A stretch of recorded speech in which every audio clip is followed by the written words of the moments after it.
High, good morning everyone. তো আজকে যেটা আমরা আলোচনা করব কারেন্ট অ্যাফেয়ার্সের সিরিজ 1-এর যে কোশ্চেনগুলো আমরা আলোচনা করব, তোমরা অবশ্যই কোশ্চেনগুলো খাতায় নোট ডাউন করবে। ক্লিয়ার? প্রথমত যে কোশ্চেনটা হচ্ছে অপারেশন ব্রহ্মা কি? অপারেশন ব্রহ্মা কি? না আনসারটা হবে এটা, না মায়ানমারে রিসেন্ট তোমার ভূমিকম্প হয়ে গেছে। তো ভূমিকম্পের দিন সকালেই ভারত সরকার লঞ্চ করেছিল অপারেশন ব্রহ্মা। দেখো, অপারেশন ব্রহ্মাতে কি করেছে না 15 টন ত্রাণ সামগ্রী নিয়ে মায়ানমারের উদ্দেশ্যে রওনা দিয়েছিল ভারতীয় বায়ুসেনা। ক্লিয়ার? 1 নম্বর কোশ্চেন। তাহলে অপারেশন ব্রহ্মা কি তোমরা বুঝতে পারলে। তারপরে যে কোশ্চেনটা আমরা আলোচনা করব, দেখো কোশ্চেন যেগুলো আলোচনা করব তার বাইরে তোমরা করো না, কারণ কারেন্ট অ্যাফেয়ার্সের নির্দিষ্ট কোনো সীমা নেই। যতই করবে ততই মনে হচ্ছে আরও করি, কিন্তু তোমরা এইভাবে করলে হবে না। যেগুলো আমি আলোচনা করব সেটাই তোমরা ভালো করে পড়বে, হয়ে যাবে।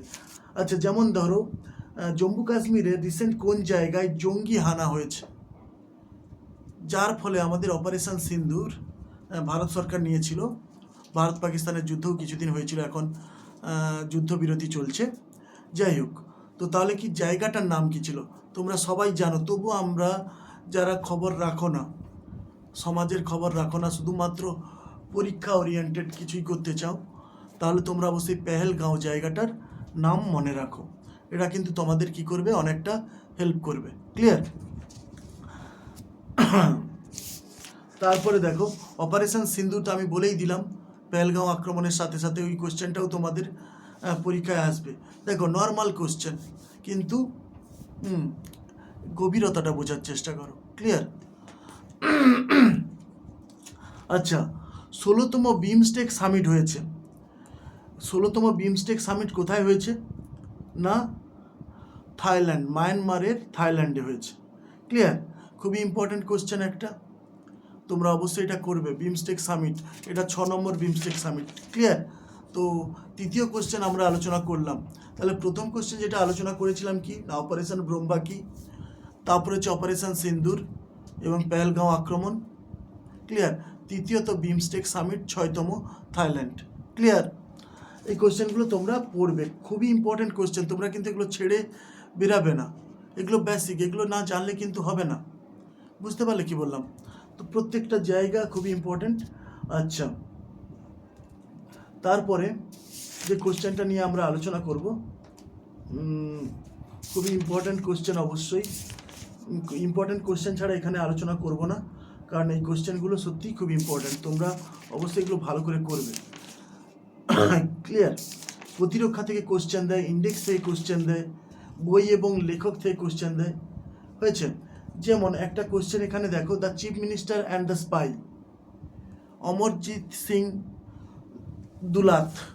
অমরজিৎ সিং দুলাত যে বইটার লেখক, কি না the chief minister and the spy. Clear? এটাও কিন্তু খুবই ইম্পর্ট্যান্ট একটা জায়গা। এইবার আর একটা কোশ্চেন দেখো এখানে, হরুন গ্লোবাল রিচ লিস্ট অনুযায়ী সবচেয়ে ধনী প্রেসিডেন্টকে?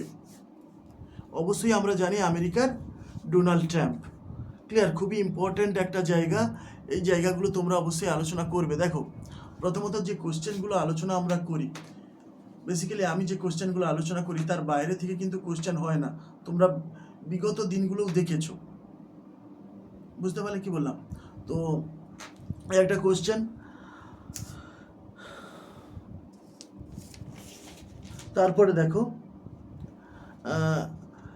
আবুল প্রাইজ কিসে দেওয়া হয় তোমরা জানো? গণিতে দেওয়া হয়, গণিতে দ্বারা যারা হচ্ছে দক্ষ তাদেরকেই দেওয়া হয় আবুল প্রাইজ। এবছর কাকে দেওয়া হয়েছে? দেওয়া হয়েছে মাসাকি কাশিওয়ারাকে। মাসাকি কাশিওয়ারাকে কি আবুল প্রাইজ দেওয়া হয়েছে। ইনি কোথাকার বাসিন্দা? না জাপানের বাসিন্দা। দেখো ইম্পর্টেন্ট কোশ্চেনগুলো আলোচনা করছি, তোমরা অবশ্যই খাতায় নোট ডাউন করবে।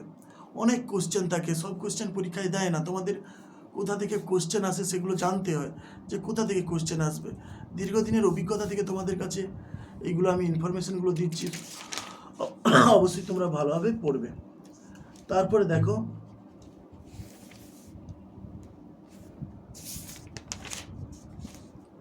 এবার কিছু দেশের সাম্প্রতিক নিয়োগ যেগুলো আমাদের পরীক্ষায় আসে। দেখো এখানে যেগুলো দিয়েছে, নীতি আয়োগের পূর্ণ সময়ের সদস্যকে, নীতি আয়োগের পূর্ণ সময়ের সদস্য হিসাবে নির্বাচিত হয়েছে রাজীব গাউবা। ক্লিয়ার? এটা একটা কোশ্চেন পরীক্ষায় দেয়, তোমরা অবশ্যই এগুলো পড়বে ভালো করে। তারপরে দেখো যেটা বলছি আমি,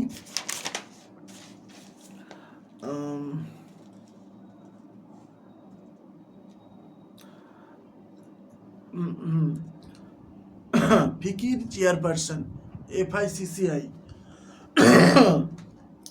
federation of Indian chambers of commerce and ইন্ডাস্ট্রির হচ্ছে চেয়ারম্যান হিসাবে যুক্ত হয়েছেন কমল হাসান।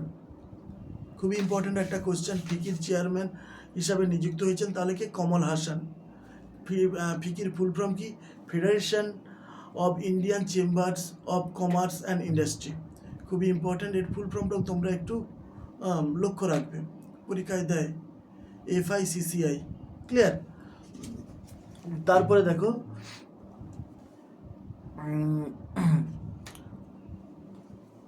ল কমিশনের চেয়ারম্যান হিসাবে কে নিযুক্ত হয়েছে? দেখো জাস্টিস দীনেশ মাহেশ্বরী কি হয়েছে না, ল কমিশনের চেয়ারম্যান হিসাবে নিযুক্ত হয়েছে। তারপরে দেখো ICCর men's cricket committee chairperson Sourav Gangopadhyay বা সৌরভ গাঙ্গুলি।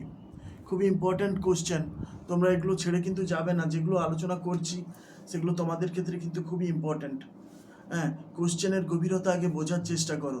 সব হাজি বেজি কোশ্চেন করে লাভ নেই পরীক্ষাতে। তোমরা যত কম কোশ্চেন করবে, এবং বিশেষ করে কারেন্ট অ্যাফেয়ার্স আমার জানো তোমরা চেঞ্জ হয় 6 মাস অন্তর অন্তর, আর কে কখন কি হচ্ছে। তো অতএব বিশাল যে পুঙ্খানুপুঙ্খ পড়তে হবে তা নয়, যতটা পড়বে ততটা যেন সাজেস্টিভ ভিত্তিক হয়ে থাকে এবং তার মধ্যে যেন কোশ্চেন আসে। এটুকু শিওর 100% কমন তোমরা পেয়ে যাবে যদি আমার ডেইলি ক্লাসগুলো তোমরা করতে থাকো এভাবে। তারপরে দেখো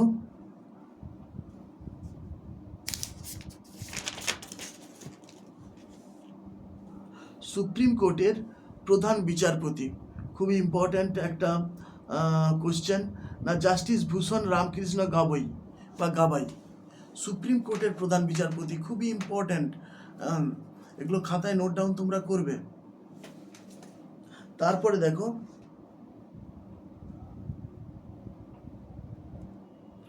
তারপরে এখানে সেরকম কোশ্চেন নেই, আসে না। এবার আন্তর্জাতিক কিছু নিয়োগ তোমাদের আলোচনা করে দিচ্ছি আমরা। দেখো আন্তর্জাতিক নিয়োগের যেটা হচ্ছে এই মাসের খুবই ইম্পর্ট্যান্ট, যেমন ধরো ইকুয়েডরের প্রেসিডেন্ট হিসাবে কে নিযুক্ত হয়েছে না, ড্যানিয়েল নোবায়া আর্জিন হচ্ছে কি না ইকুয়েডরের প্রেসিডেন্ট হিসাবে নিযুক্ত হয়েছে। ক্লিয়ার? কি বললাম? ইকুয়েডরের প্রেসিডেন্ট হিসাবে নিযুক্ত হয়েছে কে? ড্যানিয়েল নোবেয়া আর্জিন। ক্লিয়ার?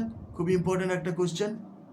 তারপরে সার্বিয়ার প্রধানমন্ত্রী ডুরো মাকুট হচ্ছে সার্বিয়ার প্রধানমন্ত্রী হিসাবে নিযুক্ত হয়েছে। খুবই ইম্পর্ট্যান্ট কোশ্চেন। ক্লিয়ার? আজকে আপাতত এতগুলোই থাকুক, অনেকগুলো কোশ্চেনই তোমাদের সাথে আলোচনা করলাম। কোশ্চেনগুলোর গভীরতা বোঝার চেষ্টা করো, নাহলে কিন্তু ক্লিয়ার?